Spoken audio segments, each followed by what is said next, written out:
You. Il est où?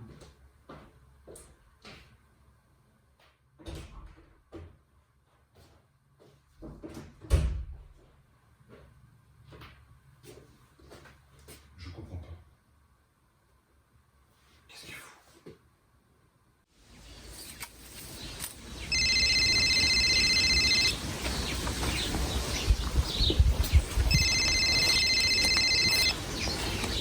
Ouais, je t'écoute. Oui, allô, t'es où? Je suis toujours en vacances là. Ah bah ça va, ça coule douce. Dis-moi, tu te souviens qu'on est quand même début octobre?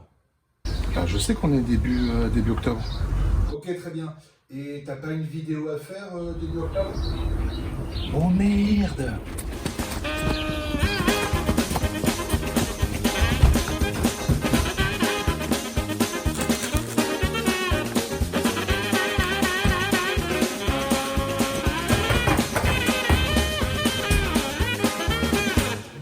Merde.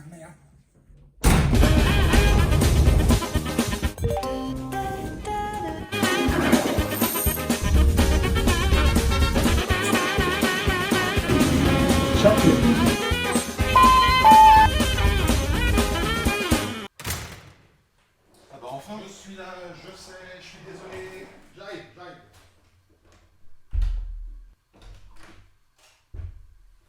Bon, je sais, je suis désolé, j'ai fait aussi vite que j'ai pu. Tiens. Achat manga du mois de septembre 2020.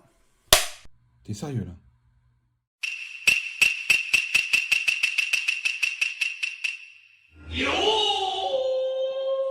Donc bonjour à tous. Avant de débuter cette vidéo, je voulais commencer par vous remercier. Vous remercier de faire confiance à cette chaîne. Je suis bien conscient que je m'y connais moins en manga que peut-être 95% d'entre vous, si ce n'est plus. D'autant plus que dans mes vidéos, je ne suis pas forcément l'actualité des sorties manga. La plupart des séries que je me prends ont plusieurs mois, voire pour certaines plusieurs années. Je voulais aussi vous remercier pour tous vos commentaires qui sont à 99% bienveillants, voire même 100%. Oh, plutôt 99. Vous remercier bien évidemment de faire vivre cette chaîne en vous y étant abonné, ou en étant même d'ailleurs sur le point de le faire. Donc pour les personnes qui ne sont pas encore abonnées, je vous invite à le faire tout de suite, allez-y. On peut, là je prends une petite pause, vous avez le temps juste d'appuyer sur le petit bouton qui est juste en bas sur le côté droit. Abonné, vous cliquez dessus, c'est réglé. Vous avez aussi la petite cloche pour être au courant des vidéos qui vont arriver régulièrement. Juste en bas, là, le petit bouton abonné. En quelques jours, la dernière vidéo achat manga que j'ai postée a dépassé rapidement les 2000 vues, donc merci. D'autant plus qu'à ce même moment, il y a eu beaucoup de personnes qui se sont abonnées. Je crois que là, on est à 460, si ce n'est plus. Alors, du coup, comme les abonnements progressent relativement vite, je pensais faire quelque chose qui semble être de coutume sur YouTube, une vidéo spéciale pour les 1000 abonnés. Encore faut-il bien sûr que je les atteigne, mais vu le rythme où vous allez, ça devrait prendre peut-être quelques mois. Donc à partir de maintenant, si vous le désirez, posez-moi une question sur tout et n'importe quoi. Voilà, donc si vous avez des questions à me poser, allez-y. Alors, une vidéo qui sera un peu plus tard qu'à l'accoutumée. J'étais en vacances une bonne partie du mois de septembre. J'étais principalement dans la... Alors par contre ça, tu vois, on s'en fout un petit peu. Mets un peu plus de rythme, parce que là, je trouve que ça traîne un petit peu. Hein. Écoute ton conseiller, vas-y, active. On passe les vacances, on s'en fiche. Donc pour ce mois de septembre, j'ai quand même pu faire quelques achats. Vous allez voir, la vidéo va être totalement différente des premières, elle a commencé totalement différemment. Bon, c'est ironique, bien sûr, parce que je me suis pris à nouveau 3 tomes de Vinland Saga, le 17, le 18 et le 19. Qu'est-ce que je peux rajouter sur cette série, si ce n'est que j'aime toujours autant? J'ai l'impression que les dessins s'améliorent. J'apprécie toujours autant la culture de l'auteur sur l'histoire et l'univers des Vikings. On en apprend énormément. Bref, voilà, Vinland Saga. Donc pendant mes vacances, j'ai retrouvé encore de vieux cartons dans lesquels je retrouvais de vieux mangas, ici des Dragon Ball. En fait, en 1997, il y a beaucoup de personnes de ma génération qui ont vécu un drame. Ce drame, ça a été l'arrêt soudain et brutal du Club Dorothée, ce qui fait que du jour au lendemain, toutes les séries qu'ils diffusaient ont été arrêtées.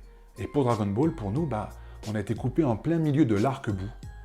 On aurait pu se rabattre sur le manga de Glénat, sauf que malheureusement, il n'était pas à jour. Ils avaient un peu de retard par rapport à l'animé. Donc il nous restait une autre possibilité de connaître la fin de Dragon Ball Z, ça a été d'acheter des mangas en japonais qui sortaient ici aussi en France. Donc c'est ce que j'ai fait, je me suis pris tout l'arc-bout en japonais, évidemment, je ne parle pas le japonais, mais en tout cas ça m'a permis de tenir jusqu'à l'arrivée de la traduction française. Donc parenthèse terminée, évidemment je continue la série Dragon Ball en perfecte édition, je me suis pris 3 nouveaux tomes, le 6, le 7 et le 8. Alors le 6 avec l'arrivée d'un méchant emblématique de la saga Dragon Ball qui est Tao Pai Pai. J'avais oublié le petit tournoi aussi avec Baba la Voyante, avec les retrouvailles émouvantes de Son Goku et de son grand-père. Et puis on a aussi le nouveau championnat du monde des arts martiaux, avec l'arrivée d'un personnage, Tenchin Han, et j'avais oublié quand même à quel point, à ses débuts, ce personnage était quand même un sacré enfoiré. C'était quand même pas... Si tu pouvais éviter les gros mots dans la vidéo. Tu sais que t'es mon frère. Tu sais que je t'aime. Oui. Non. Rien du tout. Rien. Alors avec ces achats du mois de septembre, j'ai l'impression que je suis en train de faire ce que je m'étais promis de ne pas faire, à savoir de m'éparpiller dans les séries. Je suis relativement lent pour lire mes mangas, je peux rester plusieurs jours sans en ouvrir un, au point que j'arrive presque à un rythme où j'en achète plus que je n'en lis. Et pour être tout à fait honnête avec vous, je n'ai toujours pas commencé Kingdom. En fait, je suis en train, j'ai l'impression, de tomber dans ce gentil piège de la collection de mangas. Après, il faut que j'avoue quand même que c'est vrai que des mangas dans une bibliothèque, dans une mangathèque, je trouve que ça a de la gueule. Beaucoup plus que les BD que je pouvais lire quand j'étais beaucoup plus jeune, tout ce qui était Torgal et compagnie, d'ailleurs qui sont ici. Alors c'est vrai que les BD sont d'un grand format, mais les BD sont relativement fines, et donc les tranches en général moins garnies, moins travaillées. Et donc l'aspect dans une bibliothèque rend nettement moins bien que les mangas. Bref, tout ça pour vous dire que, en me baladant sur le Bon Coin, je suis tombé sur une annonce qui était très intéressante. Une personne vendait pour 20 € les 6 premiers tomes de The Promised Neverland. L'achat n'était absolument pas prévu, mais l'occasion était tellement intéressante que j'ai sauté dessus, d'autant plus que vous avez été aussi nombreux à me conseiller cette série. Donc il y avait les 6 premiers tomes, et aussi le tome numéro 13, en japonais, qu'on lui avait offert, donc du coup il m'a filé.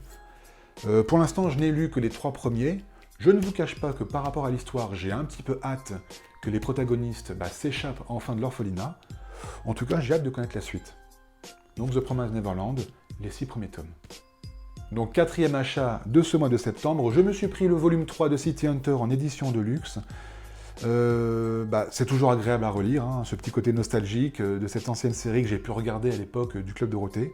Non, écoutez, c'est toujours agréable à lire. Alors, pour revenir à City Hunter, mais aussi pour Dragon Ball, il y avait à l'époque du Club Dorothée une 3e série que j'aimais beaucoup regarder, c'était Les Chevaliers du Zodiaque, Saint Seiya. J'ai voulu bien sûr me prendre le manga, j'ai vu qu'il existait en grand format, mais après avoir feuilleté le premier volume, je me suis rendu compte que le dessin en manga avait quand même sacrément mal vieilli, et surtout c'est que, en comparant finalement ce premier tome avec ce que peut faire par exemple Akira Toriyama avec Dragon Ball, où il arrivait à nous faire vivre une action, à nous donner un sentiment de puissance, à donner à son dessin un sentiment de rapidité et de vitesse. Dans Saint Seiya, j'ai trouvé ça extrêmement mou, extrêmement statique. Les dessins sont, on dirait, un enchaînement de poses avec des bulles, où les personnages parlent beaucoup. Alors, je ne suis pas en train de dire que le manga est merdique, loin de là. Même d'ailleurs, les armures sont magnifiques. L'histoire des personnages est nettement plus riche et même plus travaillée que celle des personnages de Dragon Ball. Mais voilà, il y a ce petit côté dessin qui a mal vieilli, qui malheureusement me freine un petit peu. C'est dommage, parce que je m'étais fait une joie finalement de me prendre ces mangas, mais pour l'instant, peut-être que je changerai d'avis, mais en tout cas pour l'instant, malheureusement, Saint Seiya en manga. Donc, autre achat de ce mois de septembre, c'est un achat improvisé, c'est un manga qui m'a été conseillé par un vendeur chez Gibert. Je lui avais fait part de ce que je lisais, Dragon Ball, Vinland Saga, etc. Et je lui ai demandé un manga qui sorte un petit peu de ce style-là. Et il m'a conseillé Tokyo, Amour et Liberté. C'est un manga qui se déroule pendant une période du Japon, une période que je ne connaissais pas, une période de l'entre-deux-guerres, où finalement, à cette époque, le sexe était très libre, le sexe avait pignon sur rue, c'est très loin du Japon très codifié que l'on connaît. En tout cas, c'est une période historique qui est très intéressante. Je suis en train de le lire, donc pour l'instant, je ne sais pas quoi vous dire, si ce n'est qu'en tout cas, pour le début, c'est très intéressant, historiquement parlant en tout cas. Donc, dernier achat de ce mois de septembre. Au fil de mes achats, ma culture manga donc commence à prendre de l'importance et commence à s'étoffer.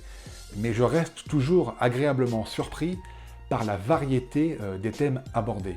C'est vrai que grâce à mes recherches et surtout grâce à vos commentaires et à vos suggestions de mangas, je me rends compte que les mangas parlent de beaucoup de choses différentes.